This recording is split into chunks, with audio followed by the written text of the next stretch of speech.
Strap yourself in because we're set up, switched on, and ready to go. You are watching and listening to Chris and Leicester Till I Die TV on YouTube and your favourite podcasts. Leicester Till I Die TV, your first choice for everything Leicester City. Tune in and join in now.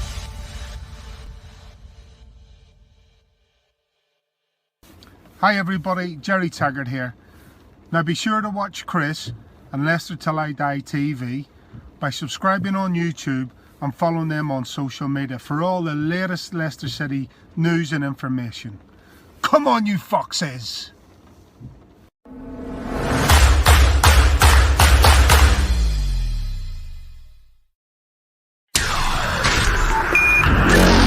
Are you ready? I'm saying, are you ready?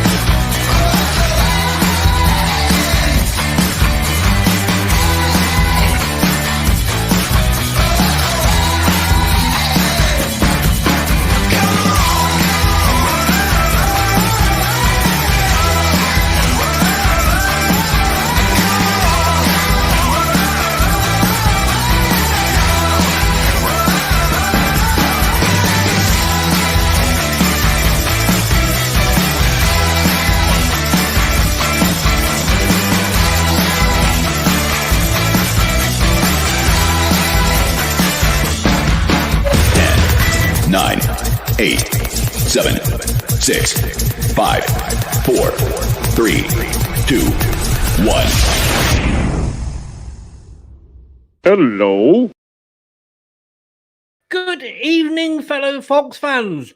As it says there, how the devil are you? It is great to have you along. For those of you that are following clubs that aren't in the Champions League, you won't have anything to watch tonight, so get on and watch Leicester Till I Die TV. What that says about us and our guests, the fact that I don't know, because neither of us are obviously in the Champions League, but we are in different versions of European football. Yeah, we'll come on to that in a minute. It's Leicester Till I Die TV. It is on Facebook at Leicester Till I Die the group, Twitter at Leicester TID, and if you are on YouTube, we are now subbed. We now hit 1,000, so please sub us and keep us going. It's just part of a journey. It's Leicester Till I Die TV, and you can also now on the channel, if you'd like to make a donation, just to say thank you, Chris and Brad, and everybody else helps out of the channel. You can make a little super chat. I'll be very, very grateful. So how are you? Are you doing well? Have you got over the weekend yet? Let's find out whether my guests have. Brad, good evening to you, sir. How the devil are you? Evening, Chris. Yeah, I'm feeling all right. I'm feeling good. So I'm happy to get back to this and sort my life out a little bit and get better at predictions, because this week did not go well for anyone really, except maybe yourself, I think. But well, it went better for some of us more than others. But we will come on to that. I'm sure we will come on to that. Talking about predictions, and I'm glad to say that he has rushed back from the shops because he has been out buying, Tottenham season highlights already, because of course they were top for 2 weeks. Simon, good evening. How the devil are you, sir? How's it going, Chris? How's it going? Yeah. It's going very, I'm all over it now. Good. I'm all over it. Well, it was your customary 2 weeks, but unfortunately, of course, it was only because of the international break. Yeah, absolutely. But, Chris, it's Spursy, mate. Absolutely. I enjoyed it while we had it for 2 weeks. That's it. Yeah. It's gone. You were doing the Donald Trump, weren't you? End it now. End it. That's now. it. That's what you're saying. That's what you're doing. But hey, like I say, it is the prediction show. Thanks a lot for joining us. It's me and Brad, and we have a different guest each week. We've been carrying on with the London theme. I think we've been stuck in London for a few weeks. But you're a Spurs fan, give a shout out to your channel because you're a great friend of this channel. We have a bit of banter. We have a lot of banter, in fact, don't we? I have to be honest with you, usually towards you, but then that's because you're a Spurs fan. But give a shout out to your channel and how people can find you. Yeah, nice one, Chris. Yeah, if you just want to follow us, guys, we are on Premier Hotspur TV on all platforms, guys. So just come over to Premier Hotspur TV. But first, go over to Chris and Brad on Leicester Till I Die. Absolutely fantastic channel. You are a gentleman, sir, and you're now making me feel bad for dissing you. But I'll get over it. Don't worry, I will get over it. But let's have a look at how things are going so far. And I'm sorry, Brad, but it does have to be done. I'm deciding. Come on. Yeah. If you don't want to know the results, look away, as they say. After 4 weeks, Brad has been caught by the guest who are on 17 points each. Somebody, and I guess that would have to be me, 2 points clear there on 19. Where you gone, Chris? Yeah, well, I can say, like you said, end it now. You know, yeah. I mean, going through last week's results. I mean, I didn't see that one. Nobody saw that one coming. For yourselves, Simon, what happened? Chris, I was at work, so I was glad I was at work.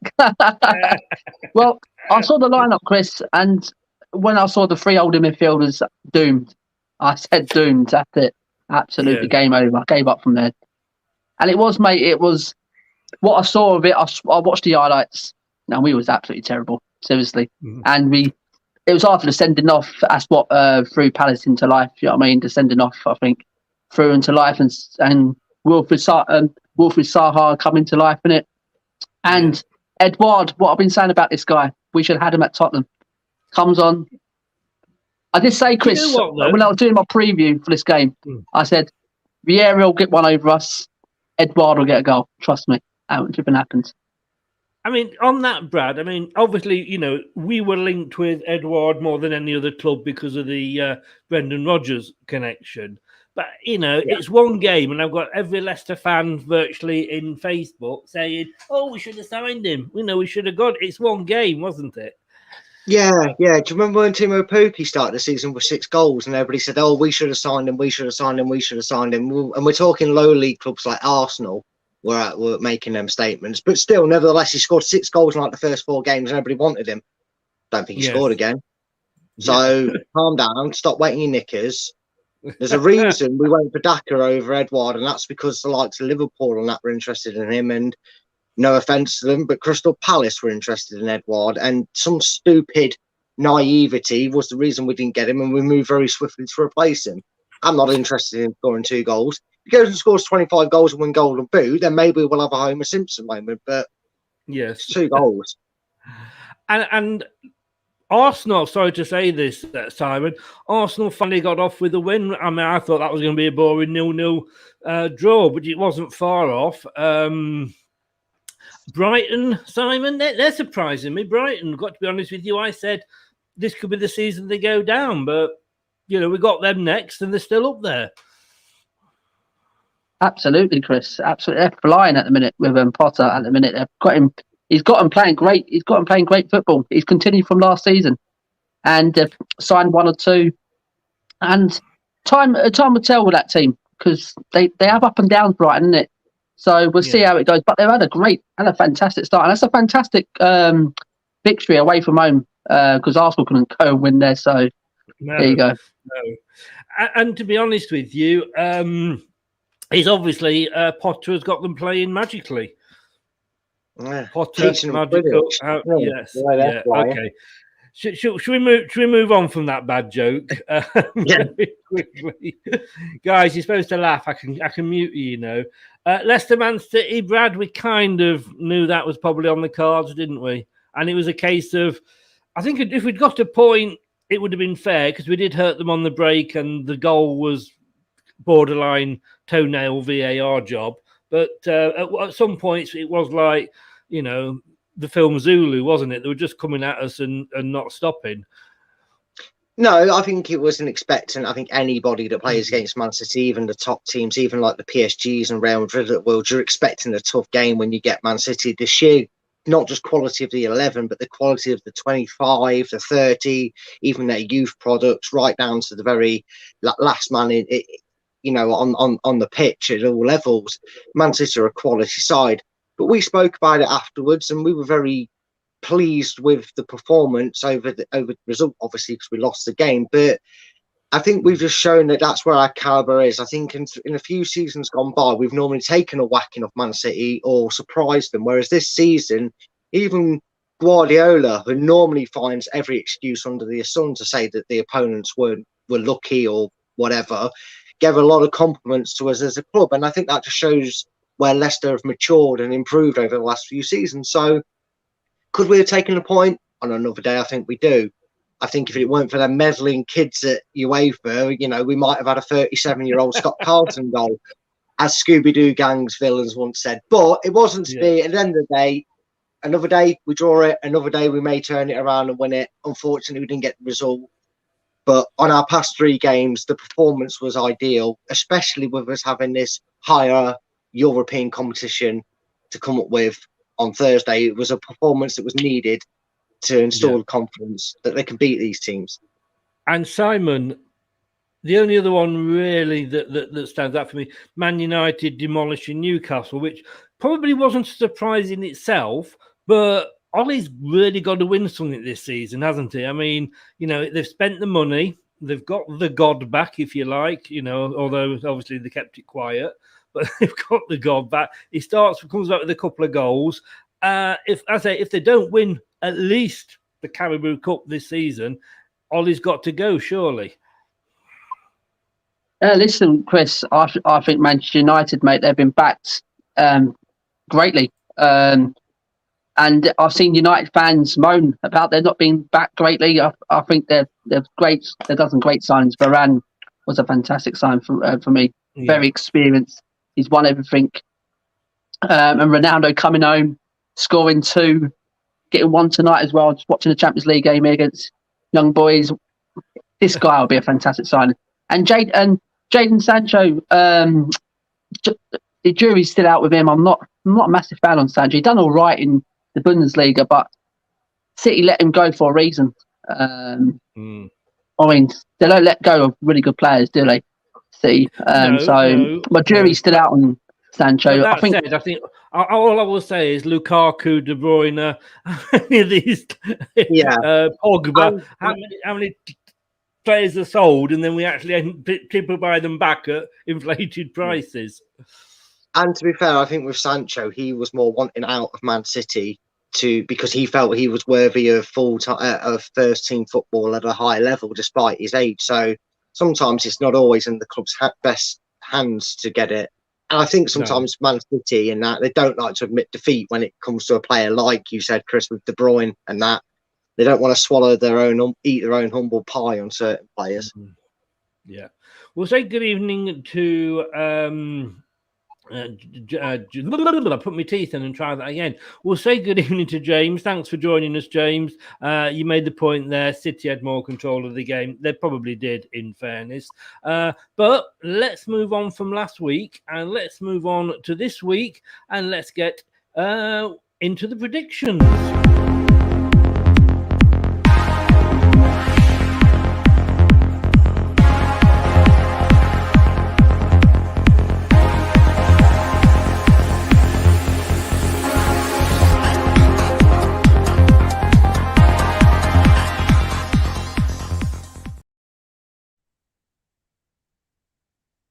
Hello, welcome. I don't know I don't know how that played out at your end, guys. It was completely shot at my end. But let's just get this week's. Sorry, it played out well my end. Yeah, same as me. It's great. Must be my end then. It's my age. My ends aren't good. Right. Okay. So let's. I'm going to copy your homework this week, Chris. By the way, copying your homework. I'm not copying yours because I copy. Simon, me and Brad hardly ever agree, and we agreed on so much last week, and it was a shit week. What can I say? I've got to be careful what I say with my language here, because I actually I have two shows, I don't know if you guys remember, called the Shit Shirt Show, and it was on about bad things, and YouTube won't monetize them because they're called the Shit Shirt Show. But there we go. We have to be careful these days. Right, Simon, let's start with you and look at Newcastle and Leeds United. How do you see this one going? It's the Friday night on Sky Sports. Well, both teams have started terribly this season. Leeds, I think this is second season syndrome for them. Don't think they really brought for the summer. They got a whooping yesterday against Liverpool. Newcastle, I mean, I didn't expect nothing less than a whooping against United as well. Both teams are not playing great at the minute. Jesus. But I fancy Newcastle to get this at home. Really? Wow. And I fancy them 2-1 here, me personally. I think they'll do Leeds there. So you're going for a Newcastle. That is very brave of you. Newcastle at 19th at the moment with 1 point. Brad, let you go first, and you can't copy my homework. This is one of them where at the start of the season, if you'd have told me game week 5, Newcastle Leeds, I'd have gone Leeds. Easy Leeds. The way they played last season and the way everybody keeps talking about them, the Bielsa, some may say stubborn way of playing football. He doesn't seem to ever change his mentality, which it can be a good thing. It can be a good thing if the players thrive off it. They clearly do. But results haven't gone their way, and they've gone badly. I would assess they had a hammering against Manchester United. They had a hammering against Liverpool. All right, I didn't watch the game, and I think there was a red card incident. I don't know how much of an effect that is, but they've not really. They're stubbornly sticking to their traditions, and it is causing, a second season syndrome. So give me a second. Eeny, meeny, miny, mo, catch. Oh no, we ain't got that long. I can't eliminate it that way. So I honestly don't know. I generally can't predict it, but unfortunately, we're on a show where predictions are vital. So I'm going to sit on North Macedonia, mate. You can't go. They're not playing. Damn it. I'm going to do a Craig, and I'm just going to sit on the fence on this one, and I'm just going to put myself down at the middle of the draw because I can't pick either of them to win because they're both so bad on form. I mean, I agree with you totally. No.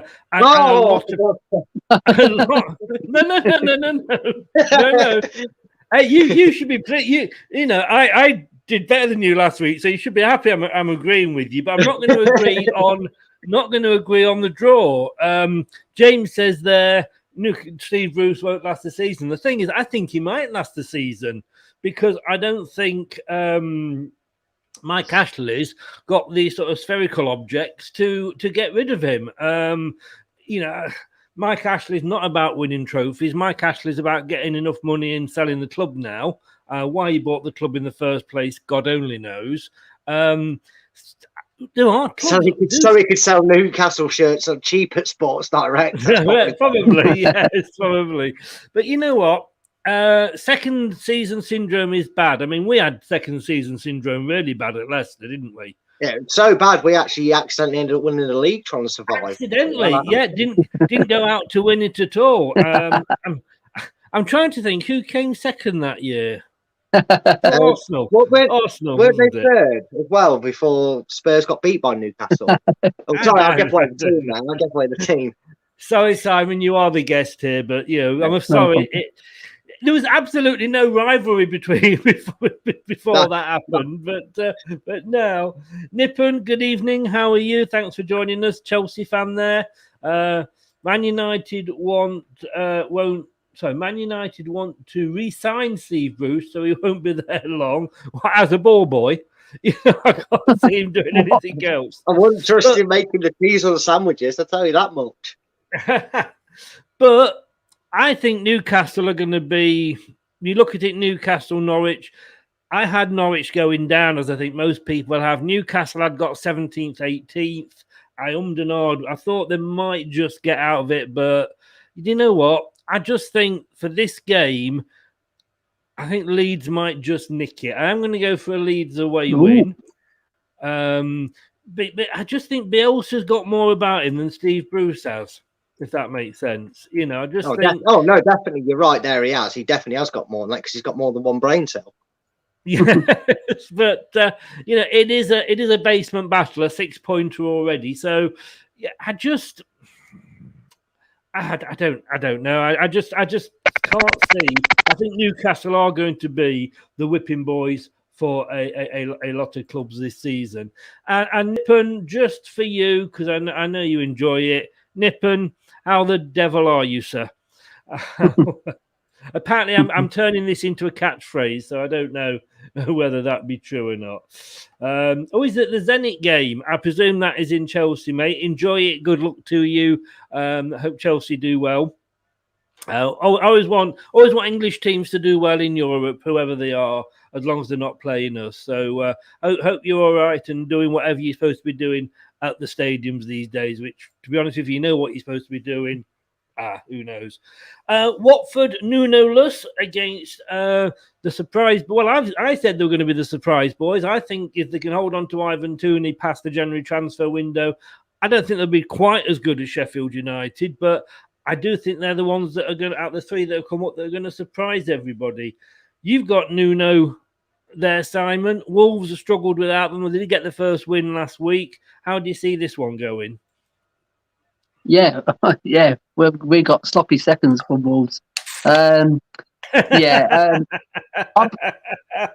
told by I was speaking to a Wolves fan, and he said, "You after a while you won't be happy with Nuno," and he wasn't my choice. But I can see Wolves are playing some great football. How they didn't beat us, how they didn't get nothing against United. They play some great football. Absolutely playing some fantastic football. And with Brentford, after that great win against Arsenal, they've had a couple of up and down results.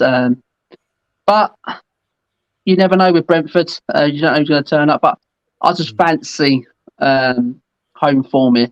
I fancy Wolves because they've got to get a result. I mean, as I said, against us, they deserve something. Against United, they just had someone with an end product. I mean, putting a goal and the ball back of the net, and they will have probably got something for them 2 games. But I'm going to go with Wolves at home here. I mean, they do need. I mean, you know, we said this, didn't we, Brad? You know, they lost to us in the first game. Had they had somebody who owned a decent pair? Against you guys. Yeah, I've got that one. Yeah, they could easily have got a point against us. They deserved to get something from Man United, but they didn't, because at the end of the day, you know, as Brad said, as much as I like my stats, the main one is how many balls go in the net at the end of the day. Yeah. And the Man United game, to me, sum them up, if you like, because yes, they had all the possession. Yes, they probably deserved something, but they didn't put the ball in the net. Man United did. So, Brad, how do you see this one going? For me, this is a dangerous game for Brentford because they had that nice start. They beat relegation rivals Arsenal on the opening game of the season, so that was good for them. Then they've kind of dipped, haven't they? They haven't really got a beating yet, which is probably good for them. But they haven't maybe picked up points where they were expecting to at least be competing and getting a point here or there. And Wolves have just clicked. I think Simon's just summed it up quite well with Wolves. So like a false engine that wouldn't start. Maybe if their manager had put the ball boy up front instead of Adama Traore, they might find the target in the net a bit more. But they did get a big win at the weekend, and they needed it. They needed it against Watford because I think that was the point where we discussed it last week, that Wolves were in trouble of getting sucked into a potential scrappy season for themselves. And to come up against a newly promoted Watford side and come away with a win is probably what Wolves fans are hoping is the start of the engine running and a few points on the board. I do feel that Brentford can't afford to lose this game in a bad manner, but I do think Wolves are going to win. I think, unfortunately, this is going to be that testing period for Brentford where they're going to have to find a way to win games or get points from teams that originally their manager would have gone, let's face it, we're not going to get points off these teams. We can just try. And unfortunately, I just see Wolves have turned that engine over, and they'll start to get the points on the board and usher them away from talk of having a scrappy season. So I'm going for a home win to Wolves. James there has gone Wolves 1, Brentford 1. Good evening to Terry. After a private reading from Mystic Meg's sister, Septic Peg, he shot right up the Long Ball League, which is our private league. I think the fact that you shot up, Terry, might have had something with Brad coming the other way. Hope you waved at him on the way past. I'm doing an Arsenal at the moment. What I'm trying to do is I'm trying to sympathise with Arsenal fans. That's why I'm really doing so bad. Not to make side feel any worse, but I backed Tottenham to win on this, and on the long ball, I actually went 2-1 Palace. So the only points I probably got from last week came from your game because I banked on it, I think. So, God's law. See, I'm always sneaky.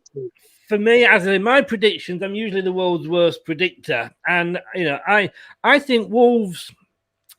I know the jury's out with Nuno at Man City, but sorry, Nuno at Spurs. Sorry there, Simon. Just changing your team totally. But I think he was the fit. Some managers are just the right fit for the club. Arteta at Arsenal is the prime example, for the rest of us. I love the fact that if you are an Arsenal fan watching, by the way, if you watched Emma Raducanu, whatever she was called, that won the American Open at tennis, she followed the process, and look where it got her. So maybe you Arsenal fans need to accept and follow the process. But I did say having got rid of Nuno, that this could be the season when Wolves struggle. Brentford, bit like Leicester, got not a difficult start. I mean, you could say they had Arsenal first game, but in fairness, that wasn't really a hard start for them, the way Arsenal are this season. Palace they drew with, Villa, and then they lost to Brighton. They haven't had sort of anybody really big, if you like. They haven't had a Spurs, they haven't had a Man United or a Liverpool. But I do think Wolves are struggling. I'm disagreeing with you two, I must admit. So you'll be pleased on that one, Brad. Come on, Wolves, win the game. We'll catch up then. I mean, really. I really don't know whether to go for a draw or a Brentford win. I'm actually gonna call this a draw, because I don't think Wolves are going to have a great season. I think they will struggle. And Brentford, I think they're still sort of bedding in, if you like. So we will see how it goes. Rich Sports, get over to Rich Sports if you like Man United and just general football content. Great channel. Good evening, Rich. Thanks for joining us, mate. We're just saying that Ollie's got to win something this year. Every time I see Rich either on his channel or on there, I always say Ollie's got to win something this season. That's going to be my new catchphrase. It's Chris. Ollie's got to win something this season for Ian. So next up, Simon. Again, a basement battle. Burnley versus Arsenal. For years, you would have said, well, it's a nailed-on away win, but Burnley struggling, and they played well yesterday, but got nothing out of you. No, got nothing out of the game last night.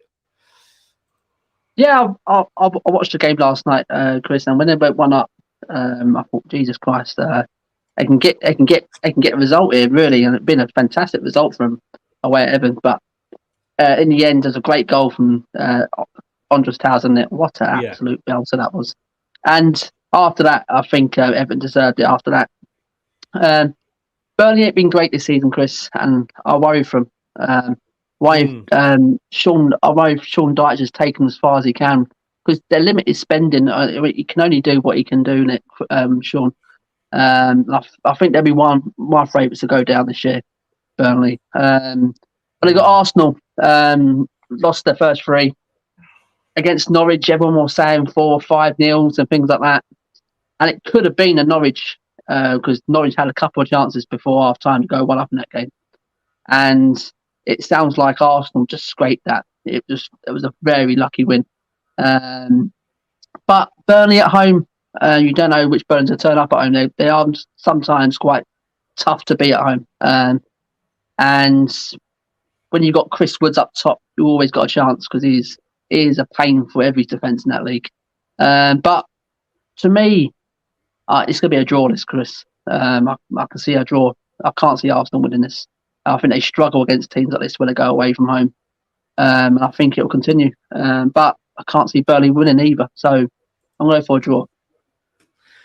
Okay, well, I'll go second this time because I agree with you. I think it will be a draw because I mean, everybody knows, I have a soft spot for Burnley, having lived there for 20 odd years, and it was nice to see them up here.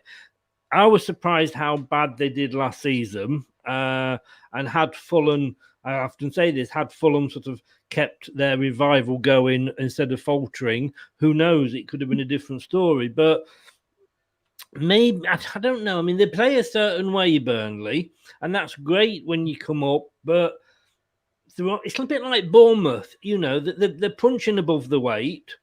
If you're in the Premier League, you've got to spend the money. They've got new owners in, but they don't appear to be spending the money, and they've been up now long enough to spend that money. It's not like, like you say, first season, it's about staying up, second season syndrome. If you're up more than 2 seasons, you need to start spending money.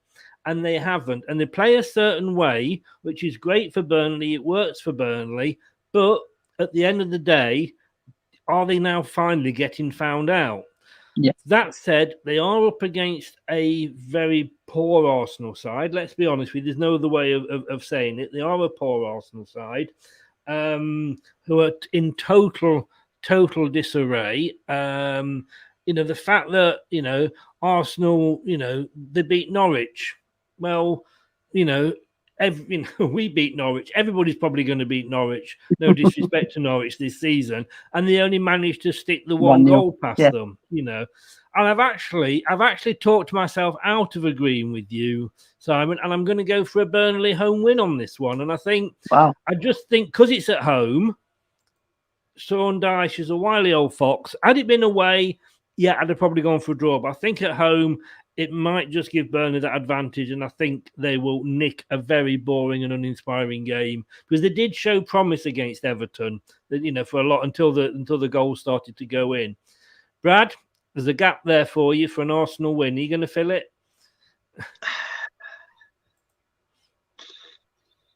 This is just one of them, isn't it? Again, the thing is, Burnley concern me.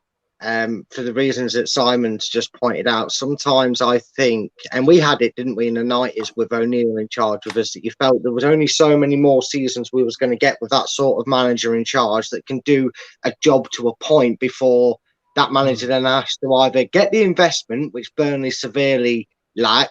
I don't know if he's ever mentioned this before, but apparently they operate off a shoestring budget. So either he needs the investment or Burnley need to pass the torch before it becomes a side in the Championship and they're asking the likes of Pardew to be the manager or Tony Pulis to be the manager or that bloke who or was Pep's number 2. Yeah, or who? Yeah, exactly. Back at the club, because you don't want to suddenly make that decision when it's too late and your club was already crumbled. And Burnley looks shot to pieces. Burnley looks shot to pieces. They look like a team that could be 2-0 up. Kind of cast your mind back to the game when we played Villa in the year we won the league. They were 2-0 up, Villa. And the second we got a goal, you only felt there was only one team coming away with something from it. And in the end, it ended up being Leicester 3-2. I feel like Burnley fans, no matter how much they might control this game, they might sit back and put 10 men behind the ball, maybe even find themselves 1-0 up. I think they'll always be fearing, and that fear will be in the crowd and on the pitch, that they're never secure of a result. And for that reason, Chris, I am going to complete the grid. And I see Arsenal just doing another boring, drab Norwich. Nick, I know, I'm sorry, and I do feel ill saying it, but Arsenal are going to win this one. How can you? How can you? Whoa. Well, because I'm losing, surprised. all right? Because I'm losing. That's how I can. That's why I'm doing it. What you got to remember, Simon, is this is the guy who predicted North Macedonia to win the Euros, and he will never be allowed to. North Macedonia to win. I never said it was the Euros. That's how it's taken that context. Eurovision Song Contest, I know. Nippon has gone 1-0 to Arsenal. Surprise. Sorry, 1-0 to Burnley, sorry. Check out Nippon's channel. Good content on that one. David here says the appears in the game yesterday were really on the front foot. It's almost as if Everton turned on the gas and Burnley forgot how to fight. 1-1 draw. Terry says Burnley will bounce back after last night. Burnley for me. Miss Melina, you old bugger. You're a year older now. How the devil are you? Hope you haven't got a hangover or anything like that. And if you do like football content, and I tell you what, if you are into fantasy football, do check out Melina's channel, Miss Melina. She's an Arsenal fan, bless her. Having Brad just taken the piss out of Arsenal. She's an Arsenal fan, but you know what? She does a lot of fantasy football, and she's a great Arsenal fan. She's been a great friend to this channel. Go over to her channel. I'd say, especially if you're into fantasy football, there's a lot. And Melina, you are an angel. You are an angel in disguise. Thank you so much for that donation. It is much appreciated. You are very, very kind. Thank you. And she does like roundabouts, but then, you know, we've all got our fetish, haven't we? You know, and that's Melina. Hope you're still playing the video I sent you, Melina. That sounded wrong, didn't it? Yeah. As soon as I said that, you just got monetized, mate. Don't start saying these sort of things. YouTube will have you up. That sounded bad. But thanks, Melina. Melina knows it was just a joke birthday video. Welcome along, Melina. Right, going on to Liverpool Palace. Now, Palace finally got the win, dare I say. Sorry, Simon, against all the odds. Liverpool, what are you going to go for on this one? Simon, sorry. Oh, is it me? Yeah. Wow, this is going to be an interesting one, Chris. It really is. I did expect Liverpool to win. I did back Leeds at home to get something against Liverpool. I did back them to win, but I was wrong there. Absolutely wrong. They got battered. So was I. And I did back us to beat Palace. It was only 1-0 up, but when I saw, as I said to you guys, when I saw the lineup, I knew straight from there, it is a doom, this one.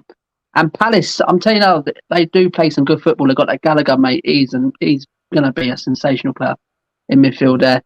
And they've always got that attack in it. They've got Benteke, and got Saha, got Edouard now. I mean, so they are coming along, and I believe Vieira will get it going down there. But you can't look away from Liverpool for this. I'm sorry. I know Palace have had one or two good results against Liverpool in the past. But the way Liverpool are playing at the minute, without Firmino as well, he's out for a couple of months, and they still got some great players in there. And I think they'll win this. But close one. It'll be a close one, Chris. I don't think it'll be a 3 or 4. I'd probably say about a 2. I'll say about 2-1. To be honest with you, can I go back and change my Burnley Liverpool prediction now that Melina's donated to the channel? Not that I'm easily bought at all, you understand, but you'll get donations fly like you're left, right, and centre at this rate, mate. Yes. So you've gone for a Liverpool home win, Brad. Are you going to make that too? I hate Liverpool. I really do. I really want them. After all the mouth their fans gave about, it's Virgil injury, that's why I've had a poor season. I really wanted to go, no, shove it up your backside. It's because you're a club that hasn't invested in your squad depth. You're letting players go, and you're just a stale team. And they keep winning. They just keep winning, and it's doing me head in. So I really want. I never thought I'd say this about Patrick Vieira, but I really hope he can mastermind and win against Liverpool. But I just can't see it. So go on, Liverpool. Give it some smog and get yourself another 3 points on the board. I just say Brad Purkis. He is the Paul Merson of Leicester Till I Die prediction. Yeah, without the alcohol abuse, just so everybody's aware, I've just got the crazy air and the ranting. Remember that this is how you felt against, Tottenham, and you still went for a Tottenham win. Be careful. So what are you going to go for, Brad? I'm guessing you might be erring towards a Palace or a draw. My heart says Crystal Palace, but to win this division, you've got to make the big choices and the obvious choices sometimes. So I'm going to go for Liverpool to win. Oh, so yeah, Liverpool, mate, Liverpool. Right. I know. After all that, I know, because you just know if I go against them, they'll smash Crystal Palace 3-0. So hopefully, if I get this one wrong and Crystal Palace win 1-0, I can cheer, not getting a prediction right. James has gone 3-1 Palace. Apparently it's all over. Man United have lost. Yeah, 2-1. lost. Man United lost. Yeah. Who were they playing?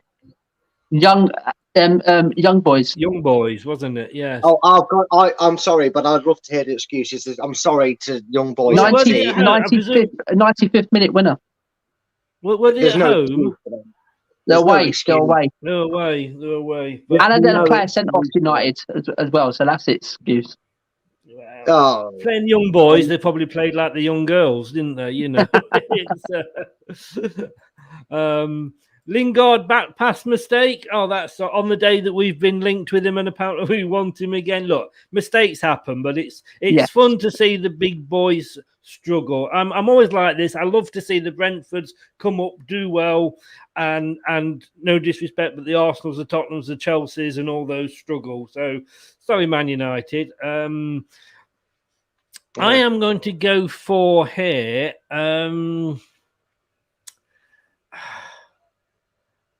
I can't see past the Liverpool win, and I know they beat you the other day, Simon. But I just don't think Palace. I just think it was just a one-off game. So I'm going to stick with Liverpool, and I think they will do the job. Moving on to Manchester City. Simon, Manchester City, Southampton. Only one result, isn't it? Well, we say this. Southampton, without they lost Danny Ings and Vestergaard, and that's massive for Southampton. And they haven't been the same as they this season. They've struggled. But they got Armstrong up top, and I said, what a bad buy. But I'm telling you, this guy's looking all right, actually. He's looking all right. He looks like he's the guy who's going to get some goals for Southampton. But the weekend against West Ham went down 10 minutes. Still couldn't get a result over the line at home as well. And City against you guys. I saw the highlights, and you guys went 1-0 up, didn't you? And it was a goal disallowed, didn't it? Yeah. And I saw that, and I thought, when City, because I had City to win. I did predict City to win 2-1 in this game. I don't know.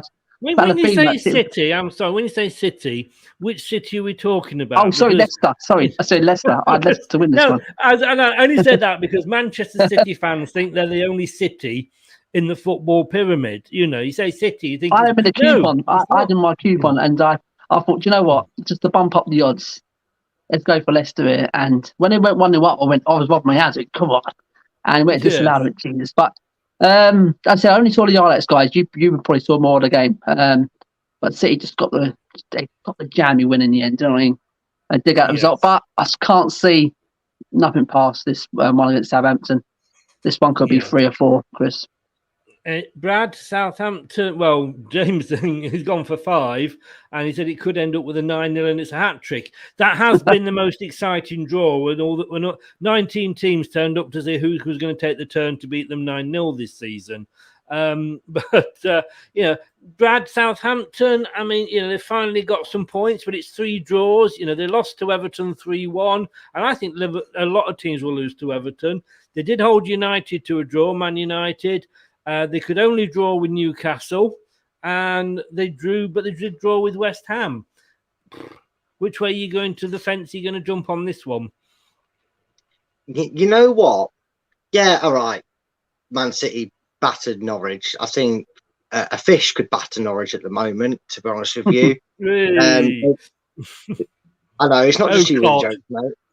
Oh, No. God, no talk today, no. There's a The time fact and a that, place for jokes like that, and this isn't the place. all right, I'll remember that for next time. I feel a bit of a Neil now. They wiped up the floor with Arsenal, and then they played, starting game of the season. The two tough teams they played, they got outclassed and outperformed by Tottenham. Credit to you. I mean, admittedly, your women's side also beat the Man City women, so that does that. They're not having a good time against you in a lot. You're kind of their bogey team. I think the results will reflect that. You've beat them in crucial things.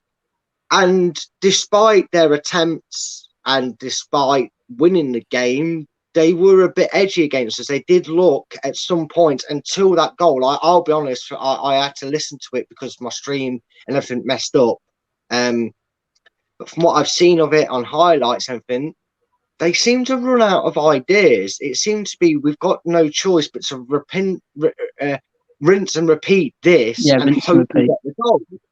Southampton have got 3 draws. So guess what? 4 draws. Put me in the middle, mate. I don't actually rate Man City's start of the season because, yes, they've got 3 wins. But when they've played the bigger boys, they've struggled. And I think Southampton have got a lot of something to show and a bit of grit to find because they've lost the Bertrands, because they've lost the Vestergaards, because they've lost the Danny Ings. They've actually managed to get draws against opponents that they probably struggled against last season. I think they've actually put a shout on. So I'm actually going to go for them to nick a draw here. I think there'll be stubborn resistance. Football has a way of balancing it out, and I think maybe Man City will knock on the barn door again, but this time they won't get away with a 1-0 win. So yeah, put me down for a draw, mate. The Liberal Democrat of the show here. I agree with a lot of what you say there, Brad. There's a lot of pressure on Man City this season.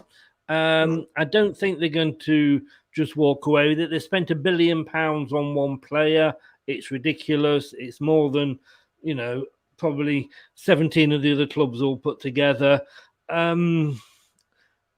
They haven't got a striker. That's what's worrying me. But I have got to stick with Manchester City, I'm afraid.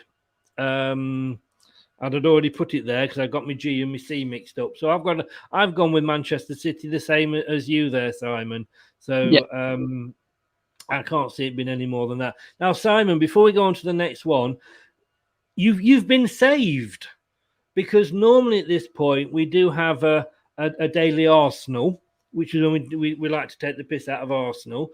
I was going to actually change it after your stunning defeat at the weekend to the daily Tottenham, but as Man United have managed to lose even with the great Ronaldo in the team, it has to be, I think, today a daily Man United. So here we go.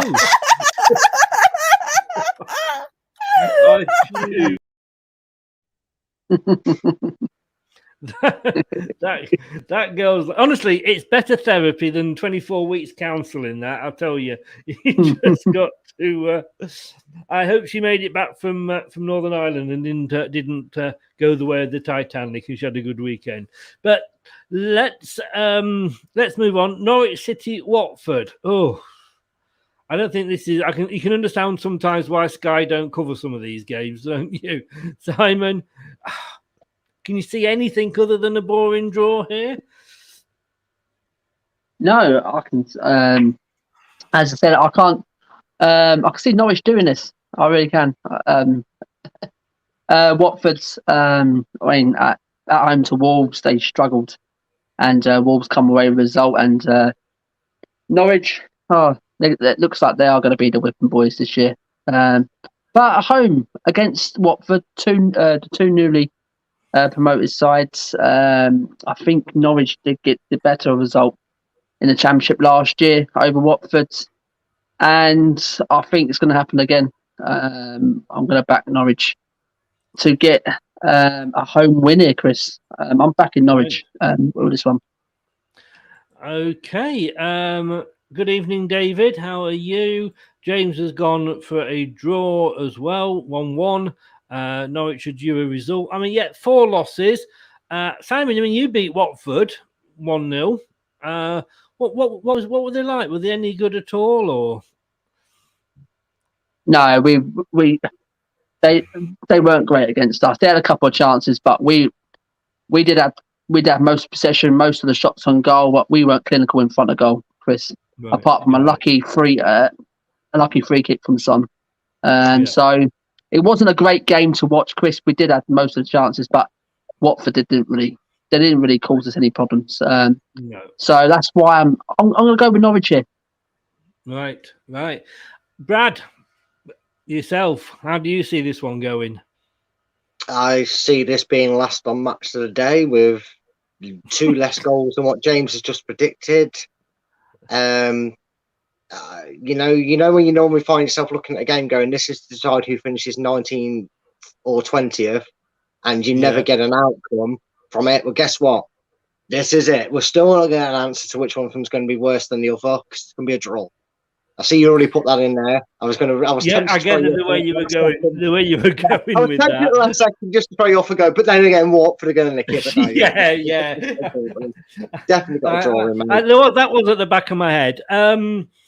I'm surprised Watford have still got the same manager. I mean, it's going to be 5 games in and they've got the same manager. That must be a record or something for Watford. They do go through managers more than I go through underwear. It's happened. It has finally happened that I'm going to have to agree with you, Brad. Totally 100%. There's no ifs, no buts. I think it's going to be a boring 0-0, which will probably mean it's going to be 5-0 to somebody. I can't. Like you say, last on match of the day, put in as an afterthought, in between Gary Lineker and Jamie Carragher having their Twitter spat. Next up on Sky Sports, Saturday night show, Villa against, for me, a resurgent Everton under Benitez. I'll start with this one because I think Everton played really well. Demarai Gray is on fire, and I don't know how long that will last for. A lot of Leicester fans are going, if you stuck with Demarai Gray, blah blah. We stuck with him for 4 years. It didn't work. I wish the guy well because I liked him. I wanted it to work. But you know what? Sometimes players work and click with a manager. And if he clicks with Benitez, and I think Benitez was an absolutely spot-on choice for the Everton job. I think they've finally gone out and got a manager. As good as Ancelotti was, obviously, he's gone off to Real Madrid. And people wonder why we never got him in at Leicester, because I don't think he'd have stayed with us had he ever signed for us. And I just think I think Everton are going to be possibly the Leicester this season and end up the season 5th or 6th. I think he's going to get that team playing well. He's got Andros Townsend, we saw last night, getting a tune out of him as well. But, don't get overexcited here about Demarai Gray. It doesn't last. And if he goes a couple of games without scoring, we may see his head drop. But I think he will do well for Everton with Rafa Benitez.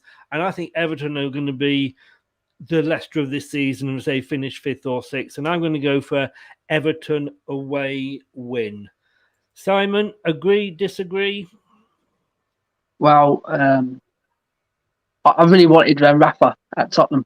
I've always been a big fan of Rafa. Absolutely fantastic manager. But there's certain fans of Spurs who didn't really want Rafa. I mean, they reckon he's over the hill. He's too old for the Premier League. But I'll tell you now, he's got Everton absolutely going again. And Demarai Gray, seriously, for 1.75 million. I know you guys had him for, you said, Chris, 4 years, something like that, Chris? Season, I think, yeah. I don't know if he played regular at City, but I think if you can knuckle down and play regular at Everton, I think he will be he'll probably be one of the best buyers of the season if he keeps his form.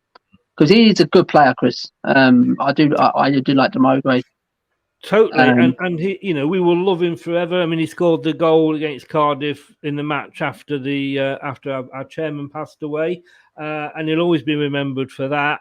He wasn't, I don't think, given a fair chance. We have a problem on that right wing, and I think he could have filled that. But like I say, sometimes a player just does not settle at a club. Yeah, that is true, Chris. That is true. Look at Ozil or Ozil, whatever you want to pronounce it, and Arsenal. Absolutely.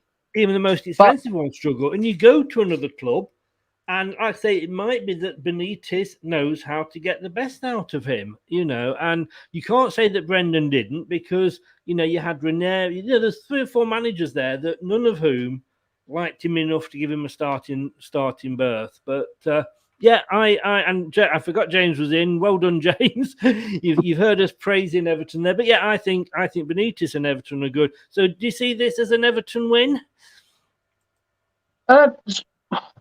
Aston Villa, they're just a funny team in Aston Villa. You don't know which Aston Villa is going to turn up, do we? They've always got Danny Ings up front. That's another one. You don't know which Danny Ings is going to turn up. But I mean, another player that is not very consistent over the years.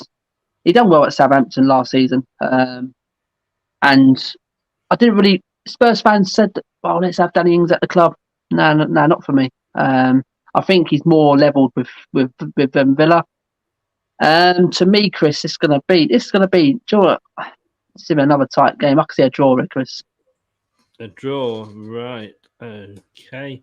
Brad, you look at Villa's season so far. Lost to Watford on the opening day, which I think was a surprise. Beat Newcastle, but then we're saying anybody should beat Newcastle this season, really. Drew with Brentford, and lost to Chelsea. So it's a bit of everything in there, isn't it?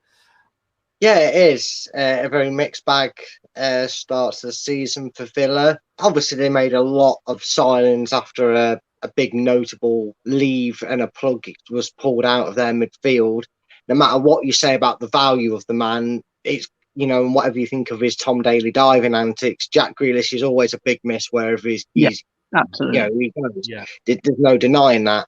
And they've done well. The quality of players they brought in. I had an eye on Leon Bailey for a while. I was suggesting that Leicester should have brought him in, not just this year, but a few years as time's gone by. He's someone I've always noticed throughout my dealings on Football Manager games and that, because we're all managers, obviously, at heart. We're all managers. I think we know these quality players from other leagues.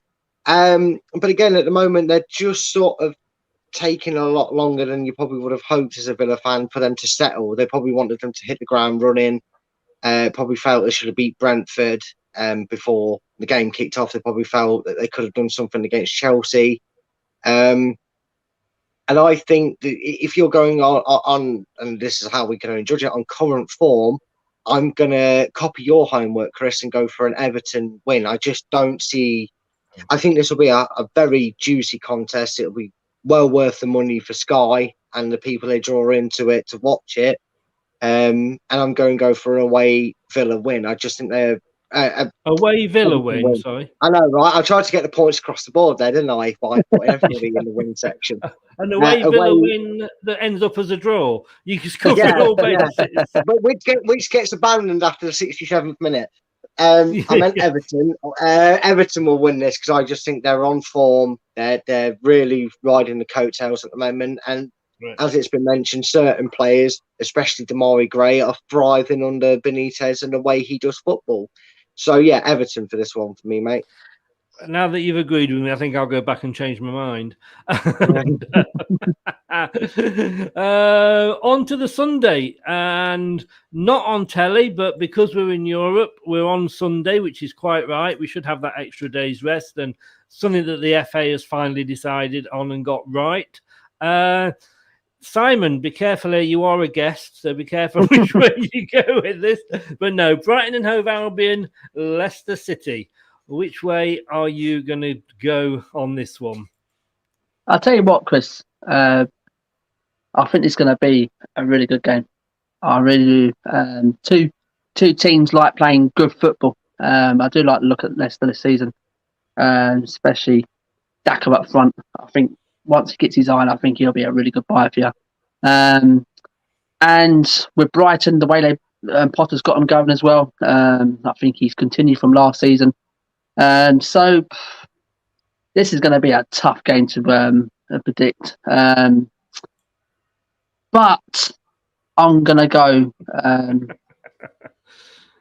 2-1 Leicester. Wow. Good man. I like the cut of your jib, sir. Okay, so Brad, I had to bring you back in then because you were laid on your back doing your exercises because I'd put Simon in solo view. I'll catch you out. Brighton is a bit of a bogey ground for us, isn't it? But I think Brighton are punching above the weight list. I had got them down for finishing just outside the bottom three, and I think they are punching above the weight. Would you agree? Are you going to go for a Leicester away, or are Brighton going to do us again? Brighton can be a bit of a bogey team. They're kind of probably noticed as the underdogs that are down at the bottom, that are comfortably to a point staving off relegations more times than not, but they're not quite getting ready to break into the top 10. I think Brighton fans will feel if they get a result from this game that they might start upping their optimism and thinking about a top half finish, maybe even a bit of a run, and who knows, they might get into the Conference League that Spurs are in. But this is a game that if Leicester come out of Thursday with a positive result, I can't see that happening. And not just because it's my club. The Napoli result for me could change my opinion, which is why I'm waiting to make my predictions on the long ball until after European football is played. I originally had this down as a draw. I think this would be a great contested game. But on a Leicester Till I Die TV, can I really go against my club to get anything other than a win? No, I think we have to get a win in this game. More of a case of if we're to prove that we're one of them teams that's going to be competing for the top 6 again this season, these are the results we need to eradicate. We can't have our 2-1 defeats to Fulham, given our 50-50 split at the start of the first 4 games. So even though I think Brighton will feel and are capable, especially at home, of getting a result, I am going to go for an away win to Leicester. Right. Well, I was hoping you were going to go for a draw then I could have gone a different way. James went for a 2-1 to Leicester. Good man, James. David, if we struggle to win versus Brighton, no disrespect to them, we were in trouble this season. We should win 2, if not 3-0. Brighton don't have enough up front for me versus our defence if all are fit. This is Leicester, David. We don't know who's going to be in our defence until sort of 5-3. But as I said, when they were asked about what you're going to do about defence, they said, "The man with the hammers coming in the morning to mend it." That was bad. I'm sorry. Even by my standards, that was bad. Even Simon's not even responding to that joke. So that's how bad it was. But I tell you what, with Leicester, you do make a good point there, David. It's a fantastic start. Apart from Manchester City, we've probably got one of the easiest starts to a season we've had. But we struggled against Wolves. West Ham still hurts because they'd done us twice last season. We should have been ready for that. We should have known what they were capable of, but they beat us. Norwich, then we've got Man City, but we've got we've got Brighton, we've got Palace, we've got Burnley. We've got some winnable games there. And like David said, if we're not winning these games, it might not be our season. But I can't. This is a must-win game for us, like you say, to get us back on track. And although Brighton is a bit of a bogey ground, and I wouldn't be surprised to see the draw, I think whatever the result, I think if we lose against Napoli, Brad, I think changes will be made and we'll come out all guns firing. And if we win, we'll obviously boost us up. So I'm going to complete the set there. And two teams that have had a good start to the season up until tonight, Manchester United, two Uniteds, West Ham hosting Manchester. And again, proving that I know absolutely nothing about football at all, Simon. I said West Ham punched above the weight last season and will be back down struggling and fighting relegation as they always do this season. Don't know why I'm doing this show because I'm absolutely crap at predictions. But, you know, I mean, they beat Newcastle. Again, as we've said, you know, not an easy thing to do. They beat us. They drew with Palace and they drew with Southampton, so they're unbeaten this season. Sat there in eighth on 8 points. Man United sat at the top of the league again, unbeaten as well with 10 points. It's going to be a tight game, isn't it? It is, Chris. It is. But what Antonio's out. He's suspended. I think that's going to be the massive. I think that's going to be the massive one for West Ham. He's the one who's been banging the goals for him this season. They have got other options, but I just think the way Man United's playing, okay, tonight they've lost, but the way Ronaldo's continues, he's scoring form, I expect him to continue against West Ham, and I only see one winner here, and it's Man United. Man United. An easy decision for you there, Simon. Brad, is it easy for you? No, it's not actually. I take on board the fact that Antonio is obviously clearly missing for West Ham, which does dent them going forward. But West Ham, West Ham have shown that they're not going to go back to their norm mantra of being struggling down at the bottom. They clearly have built something by, it's funny how, bringing back a manager that, I don't know, kept them up and did really well, and then they still decided to sack them. Has worked for them. It's worked well for them. They didn't get Justin Lingard, which was a bit of a shock, in my opinion. When we had Tielemans on loan from Monaco, we almost instantaneously, as Leicester fans, were praying that was going to be the first thing we heard come the transfer window, that we're going to get him in, we're going to bring him in. I know that if rumours were to be believed at that point, that Tottenham were interested, but obviously he built a connection with Leicester, so it was easy for him. I thought Lingard would follow suit. He hasn't, for whatever reason. But I think you've seen with results that they've managed to get and performances, that even with the quality of their players and the quality of the squad they've brought in and already had, that it's not always, it's not always sunshine and gravy on your Sunday lunch for Manchester United. They still seem to have something about them that shows that they're just quite not where you're expecting that team on paper to be performing week in, week out. And I'm actually going to go for a draw. I think West Ham can cause a lot more issues than people will give them credit for without Antonio there. And I think this will end in a very good, very fiery contest, but it will be points shared. From this, it's down the middle for me, mate. Right. When Leicester won the league, they brought a book out, The Sayings of Claudio Ranieri. I'm going to do exactly the same at the end of this season, The Sayings of Brad Jesus Perkis, because it's like gravy on your Sunday lunch. I love the comparisons that you quote on these shows, mate. I really do. But look, for me, when we played West Ham, I did end up on 3 or 4 different West Ham channels, and they were on mine, and they all said they feared what would happen if they didn't have Antonio fit. Now, I'm guessing, is he suspended, Simon, or is he not suspended? Fit? Yeah, he's suspended. So they were worried, if they didn't keep Antonio fit, they thought they were going to struggle. Obviously suspended, has the same effect. And I just think this season, Man United, yeah, I know, Lukaku was, nearly $1 billion and Grealish was $1 billion, but I just think that Man United have had a fantastic transfer window. And I know I joke a lot about Ronaldo being on the news all the time, blah, blah, blah, but it is an amazing signing. Just as the boost of him coming back, and, if he gets goals, that's almost like a bonus. And like I said, often I have said, and Rich will tell you from the Man United fan, I say all the time that if Man United don't win something this season, that Ollie is going to be sort of maybe looking for a new job.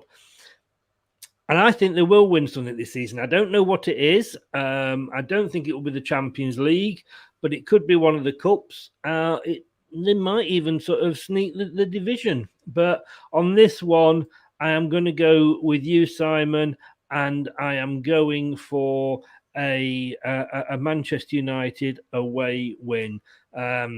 Simply, again, I think the Antonio thing is the decider for me.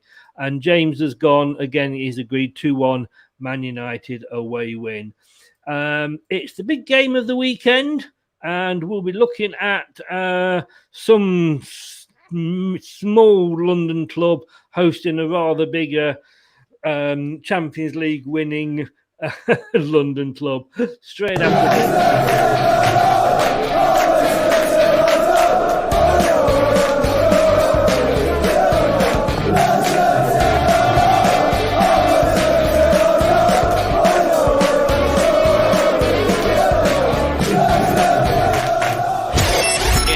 Europa League with Chris on Leicester Till I Die TV. Please press those buttons on YouTube for more Leicester City content.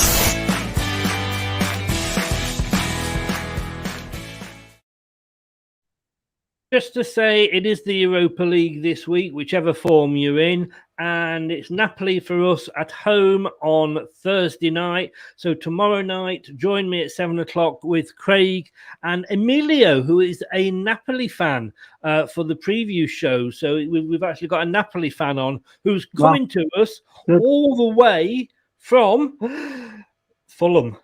But he's a Napoli fan, so he knows more about Napoli than me and Craig put together. So Emilio is a great friend of the club, of the show. He's done a lot of Fulham stuff with us, and of course he gave us the lowdown on Lookman earlier in the season. And then obviously Thursday night post match, it is the post match show. At some time around about midnight, probably. But and Simon, who have you got this week in the conference league? We got that. Is it Rennes in France? Yeah, away. Rennes is who you've got. So it's going to be an easy victory for them then. Yeah, I want to be past it, Brad. We've got to be very careful because we haven't got the easiest groups this time, and if we finish third, we actually drop into the conference league. So we may yet be meeting Tottenham. Who knows? But I'm going to come to you last on this one, Simon, for obvious reasons. Super Sunday. It is obviously a big London derby. Tottenham have been top this season, which is more than Chelsea have been so far. Chelsea sat there in second, unbeaten. Chelsea beat Palace 3-0. They beat Arsenal 2-0.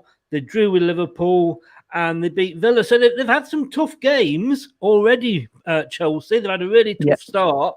And they are sat there in second. Tottenham, I'm just having to scroll down the table here, Simon. Sorry, but I did find you at the top up until this weekend. But of course, great win to start the season off. Fantastic win beating Man City.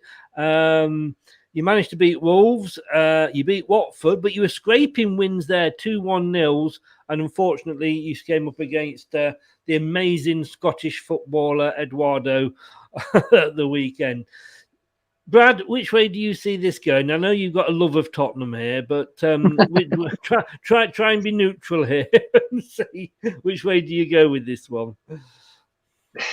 The problem is when it's not going right for Spurs, every team they come up against on that week seems to make them look bang average. And that's no disrespect to Spurs. I know they had injuries before the game. They lost Dyer early. And then obviously the red card. It seems like that when Tottenham have a little bit of an issue, whether it's players, whether it's arguments in the staff, whether it's the fans turning on Mourinho as it was last season, etc., it seems to have the domino effect. Chelsea look like something else. They look impressive. They got a draw despite being down to 10 men against Liverpool. They've had impressive results. They haven't had a hiccup of a result or a result which you felt was a bit unjust. They weren't being unbeaten. they have looked very good since Tuchel's come in. He has clearly learned that Timo Werner doesn't know what a goal looks like, let alone how to put the ball in one. So he got Lukaku in to solve that issue. And I'm sorry, Simon, you've been a wonderful guest, but I cannot look past the Chelsea win. I think they're too impressive. And for years, we've been looking at a team to consistently challenge Man City's money spending sprees. Unfortunately, whether we like it or not, it seems it's going to have to be another big spender that's doing it. But Chelsea, for me, are the favourites to win the league. And a lot of people's dark horses last season didn't quite do it. They're my favourites this season, so I'm just sticking to my guns, and Chelsea are going to win this one. Well, where do I go? And with that, I'll one? leave. See you later, Simon. I lost having you up. You know what? I wasn't sure about Tuchel when he came in, but when we beat them in the cup final, I got a lot of respect for him in the way that, you know, he made the players stay on the pitch. He made them sort of applaud, you know, whilst we were collecting the trophy. So I gave him credit for that. He won the Champions League, and I honestly think any manager that comes in has not got a long lifespan at Chelsea, even if they win things, you know.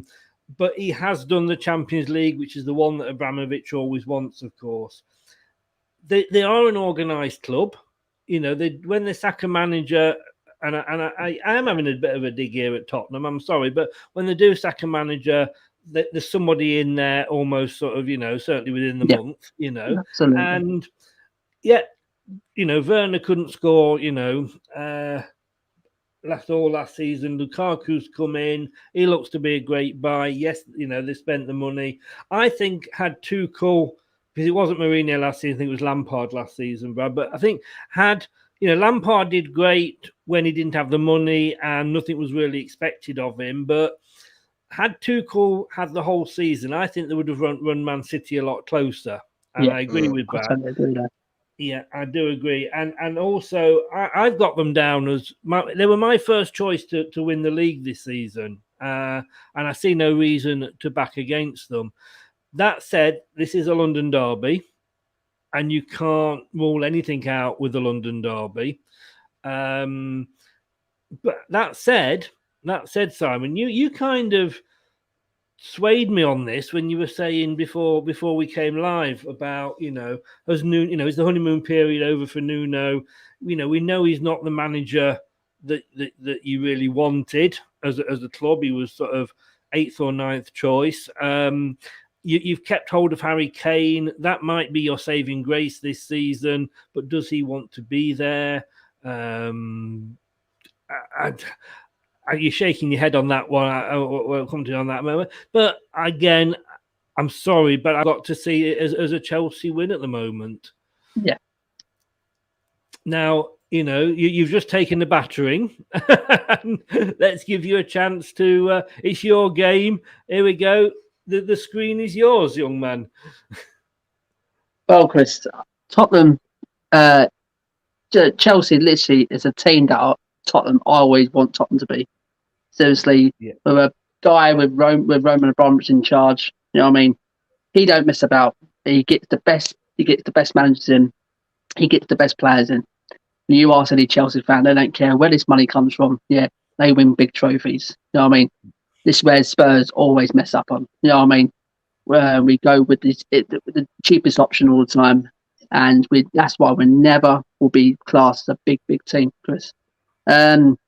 Going back into the season with the form with Tottenham, we were good against City. We were terrible against Wolves. I don't know how the hell we won that game. As I said, if they were clinical in front of goal, they could have got a draw or even a win. Watford, yeah, again, we weren't great. We did a bit more possession, a bit more shots on goal, but we wasn't clinical on the day. Then against Palace, we did up to 60 minutes. We had trying to keep possession and things like that, but we didn't really. We had 2 shots on goal, something like that. It was absolutely terrible.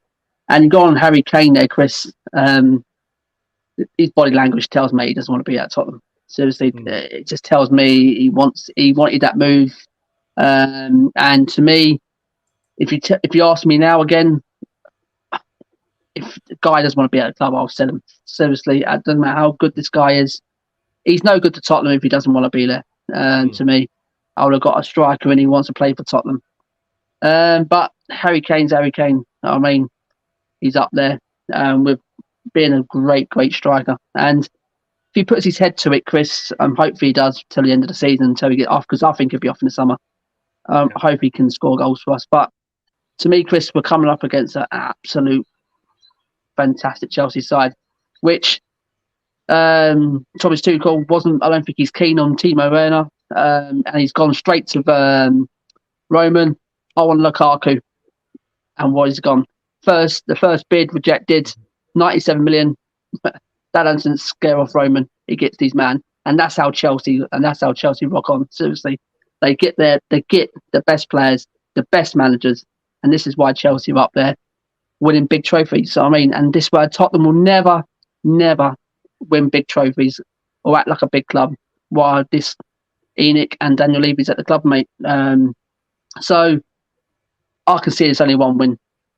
Chelsea's going to win it. I can't see us. Seriously, I really can't. Even if Son does come back, mate, seriously, I can't see no star to play at the minute under Nuno. It's just hit and hope at the minute. It really is. And to me, we missed out on missed out another centre back, another someone who creative. We haven't really replaced Christian Eriksen. We haven't replaced Bale's goals. We needed a backup striker. To me, we failed. And Nuno's not my number one. Bale for another season, do you think? He only wanted one season at Tottenham, and it's sad because I would love to see Bale back for one more season in front of a full stadium at Spurs. It'd been fantastic, and I think he will have bagged us goals. I mean, but that's Tottenham, Chris, and I just worry for us this season. People say it's only 4 games and all that. I know it's only 4 games, but look the way we've been playing. It's not been pretty. I can't see nothing in front of Lukaku's on form. He's going to give us some solid time at the weekend. And I can see only one win, Chris. And I can see Chelsea winning this. We feel your pain, don't we, Brad? I mean, we had that with Mahrez, with like Kane that didn't want to be with us, and he went on strike and had mental issues. And I'm not going to say, if he felt that, he felt that. But he didn't want to be at the club, and so we know what that was like. And I just think, like you say, we spoke before we started the stream here about going out and buying the right players, and we're lucky. We got a board in that backs the manager. We've got a manager that loves being here, but we can sympathise because we've got 6 points from 2 wins, but those 2 wins we didn't play brilliantly. The best performance of the season was against Man City, but a full house, Brad, for the Chelsea win. Yeah, definitely, mate. It's one of them where you kind of sympathise, and you can see the argument from both going back over to what Simon was saying about Spurs. Yes, they've had a good start, but sometimes you can say the old expression "looks can be deceiving." Well, Simon's given the great impression that even though they've got the points, they haven't played at the highest quality. That would have you sitting here as a Spurs fan or whoever you support watching these results might think, what's he talking about? Well, obviously, when you watch your team week in, week out, you're not just seeing the results, you're seeing the performances. And that's something that maybe Tottenham fans that see their games every week in, week out will have to come to used to, because if Kane's misfiring, not really showing the intent like Mahrez did, Mahrez seemed to go through 4, 5, 6 performances, showing he wasn't interested, getting dragged off after 60 minutes, would kind of get a nudge off maybe his agent saying you're going to screw up this move to Man City, and then all of a sudden 3 weeks on the bounce he's the best player in a Leicester shirt. Is Kane like that? I wouldn't like to think he is. I'd like to think he's got a better mentor and a better persona than certain players like that. And I maybe feel that Kane, in the weirdest sort of way, didn't really, maybe even doubted his credentials a little bit. because he didn't ultimately push that move through as much as he can. It was kind of like playground antics, weren't it? It was like you saw that interview he did with Neville. Oh yeah, I think I'm worth this much, so I'm going. You don't evaluate yourself, because an owner like Daniel Levy, no matter what you think of him, is a clever man when it comes to these things. He's gone, you think 100 million, add 70 to it, mate. Yeah, I've just decided now, because I reckon if he'd kept his mouth shut on evaluation and the Grealish deal had gone through, he could have gone to Man City for 120, 130, 140 million at a push. Did he really? 120 million, Brad, come in. Yeah. And did he start to it. doubt himself? Maybe. Maybe Pep's words of not wanting the striker, they weren't really that bothered, told him that he weren't going to wear the shirt and be the starlight that he was hoping to be. Can he get out of this rut? There is a kind of bit of comical comedy theme that, for the first month or two of the season, Kane doesn't know what the net looks like. Then all of a sudden scores 12 goals in 8 games and he's back to Kane. He always struggles in September, I think, doesn't he, Harry Kane? Yeah, I think struggles in August. He struggles in August. Yeah. Oh, is it August? Yeah. Is it? Well, I can only say one thing, that I never thought I would ever see a Tottenham fan predict a Chelsea win against their own team, and I've just got to say this: you cannot be serious. Chris, mate, seriously, I won't sugarcoat nothing, mate. Seriously, and I can see Tottenham in a minute. We're not in the place where I want them to be. You know what I mean? Yeah. And under Nuno, you can say it's early days, but I can't see no style to play at the minute. I really can't. This is Jose number 2. That's all. It's Jose's younger brother. That's all I can see. And I think Harry Kane, he's lost out on his big move now, because City now will go after Haaland. He'll go after Haaland. Man United probably won't come in for him. I mean, PSG, will they go after Kane? Maybe or maybe not. I mean, Liverpool, I don't think will come in. So I think he's missed out on his big move now. I think Tottenham are stuck with him, and it sounds like Spurs are in talks with him over 400k a week now on another contract. So I mean, and I just think there'll be a massive merry-go-round at Tottenham this season, mate, and strap ourselves in, I think, for Spurs fans. Well, all I will say is, how old is Harry Kane now? 28. 28, and he's not yet got a trophy. We've got a player called Luke Thomas. He's 19, and he's got a FA Cup winners medal, and he's got a I like to call it the English Super Cup medal. And the thing is, Chris, with Leicester, as you said there, you got a manager who backs a manager, who brings in proper managers, who brings in proper players. Whatever the manager wants, he'll go and get. Not like anything on the cheap. You know what I mean? Oh, how much it costs? 10 million. No, I want something for cheaper than that. I mean, you've got someone. You've got someone who's going to back the manager, and that's why Leicester's done well. You know what I mean? That's why Leicester will always do well as well. They always keep improving. You've got someone like. Yeah, we say fingers crossed that carries on. Simon, it's been great having you on. Thank you so much for that. Again, where can people find you? Yeah, if you want to start following me, guys, me and Matt, we bring out some we just do previews and fans call-ins and things like that. And if you want to follow us, we are on Premier Hotspur TV on all platforms. So, but get over to Chris and Brad of Leicester Till I Die. Fantastic channel and fantastic content. Cheers very much, Simon. And just a question: should you ever get relegated, would you have to change the name of your YouTube channel? EFL Hotspur, probably. I like Conference Hotspur. That's got a good ring to it, hasn't it? But the link to Simon's channel is in the description below on YouTube. It's a great channel. We have banter, as you can see tonight. He's a great guy and one of the nice Tottenham fans, I like to say. But Simon, take care of yourself. Chris, honest. I'll speak the truth. You speak the truth. You're trusting the process. Good luck in your midweek, mate, and we will speak soon. Take care, bud. Thanks for coming on. Nice one, guys. Thank you very much. All the best. Bye bye. Okay.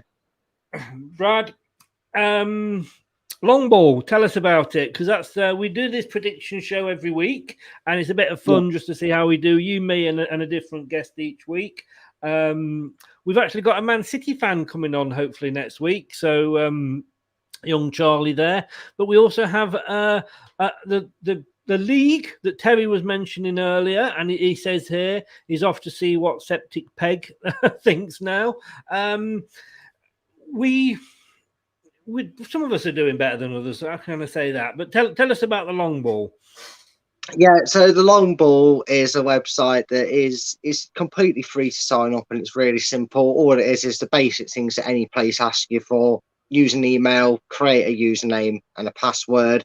And once you've got that, if you've ever played anything like the Super Six, or maybe you do like a work thing, my mum does it, used to do it at her work. You just do a predictions league each week. It's every game week and Premier League fixtures, so every game gets included from Friday to Monday in there. If you've ever done Super Six, you already know what it's about. It's basically every weekend's list of fixtures that's available for the Premier League. It is only the Premier League fixtures that come up, and you just predict the scores. You predict the scores. If you get the score and the result right, you get more points.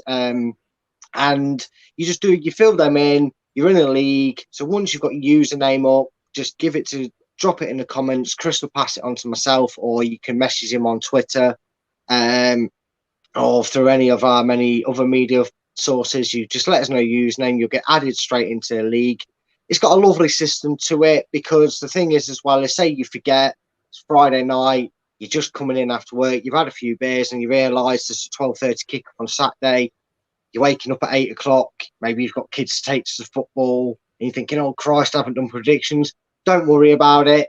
Before you get your kids ready, before you get yourself settled in for a day of drinking on the football, you can just log on. It's thelongball.net, and you can do your predictions right up until the last couple of hours before the first game kicks off.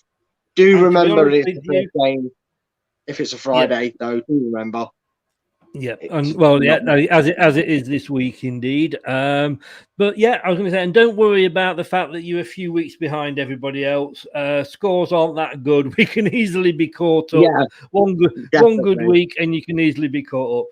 Brad, thank you very much, so much, mate. As always, I know you love your predictions, and this is fun doing this and having a different guest on each week. Come on, Leicester against Napoli. Thanks very much, mate, and we'll speak soon. Yeah, no issues, mate. Take care. And looking so much nicer with the short hair and the beard trim. I know, right? I can't do my L'Oreal, but that's a bit disappointing. So oh, that's giving me ideas. Yeah, and just so you know, Chris, I will catch you for the post-match for Napoli. Oh, brilliant. It'll be you, me, and Josh on that, so that will be quite good. That'll be a good show. Yeah, okay. That's no worries, brilliant, mate. Thanks very much, then. I'll see you then, and speak to you on Thursday night. I'll speak to you on Thursday. See you later, guys. Thanks a lot, mate. Take care. Cheers. Take care. Thanks to Brad. He does this. He's very good because he makes me look good. I think I'm second at the moment, behind Ian Marshall, ex-player. He's involved in this. You automatically go into the Foxes League as well. It's such a I can do it, and you're not picking teams. It's not fantasy football. I don't get on with fantasy football. It would take over my life. I'd be changing players every week because I've had one bad game. This is just predicting the score. It's a great laugh. This is Leicester Till I Die.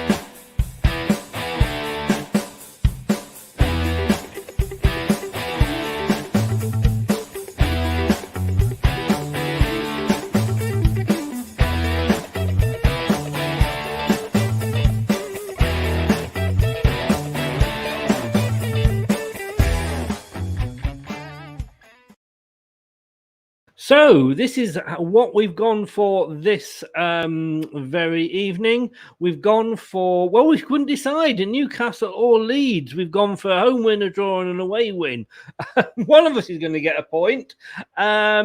We've got Wolves, we don't think Brentford are going to get a win. I think they might just get the draw against Wolves. Burnley, Arsenal, another one which we've gone completely across the board there with all the choices. But we all think Liverpool are going to demolish Crystal Palace, and Man City are going to get something out of Southampton, although Brad thinks Southampton may nick a point. We think Watford are going to struggle against Norwich. Maybe Norwich finally get some points on the board, if only the one. Villa against Everton. Again, we don't think Villa will get anything from that. I'm a bit worried about this one because last time we predicted Leicester, all three people predicted Leicester to win. We didn't, but we think we're going to beat Brighton. It's a difficult trip down to the south coast, down the road from me. It has proved not the best of hunting grounds, but if we can beat Napoli, we'll go in on the high. And I don't think if we don't do well against Napoli, we will have a point to make. Brad thinks West Ham will get a point against United, but myself and Simon think it will be 3 points going United way. And in the big game on Sunday, the Super Sunday, there's two London derbies, but I suppose the big London derby, two London derbies, of course there's not. It's Man United, what am I saying? But then again, most Man United fans do live in London, so you could almost call it a London derby. That's going to get me hate, isn't it? But the big London derby, Chelsea against Spurs, even the Spurs fan can't see their team getting anything. They're getting a bit disillusional with Nuno already. It's going to be interesting. Scott, you're late. Did you bring a note? Just jumped on. Great show. Thank you very much. Just saying, not far behind you in the prediction table. Not far behind, but you're still behind. Sorry, Scott. But hey, thanks to everybody for coming on. It's been a great show. Thanks to Simon, our Spurs fan.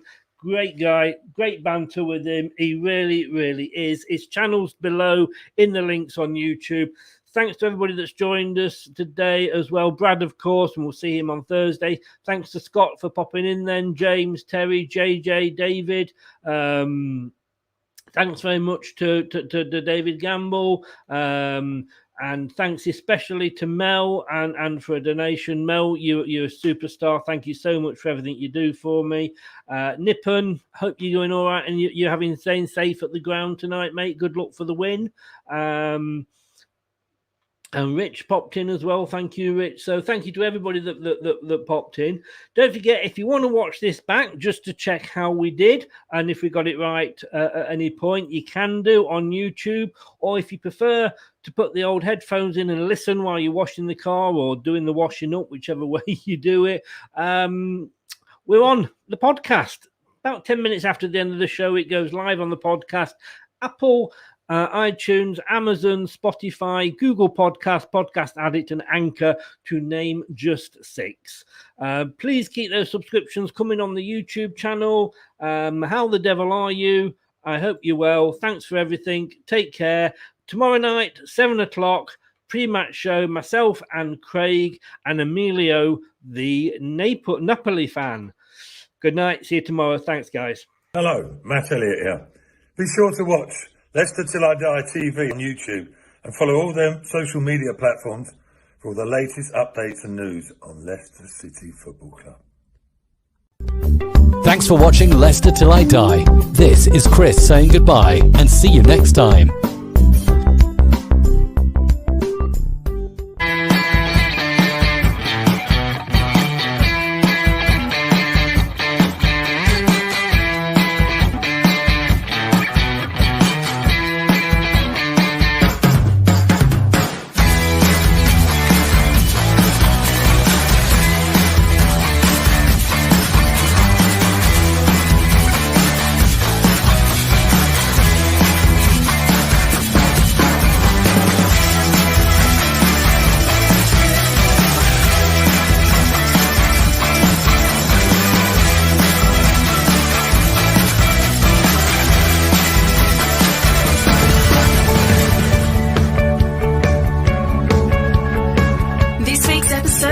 To an end. But the fun doesn't have to stop here. If you have any questions, suggestions, or feedback, head over right now to Twitter and Facebook and like, share, and get involved. Join us next time.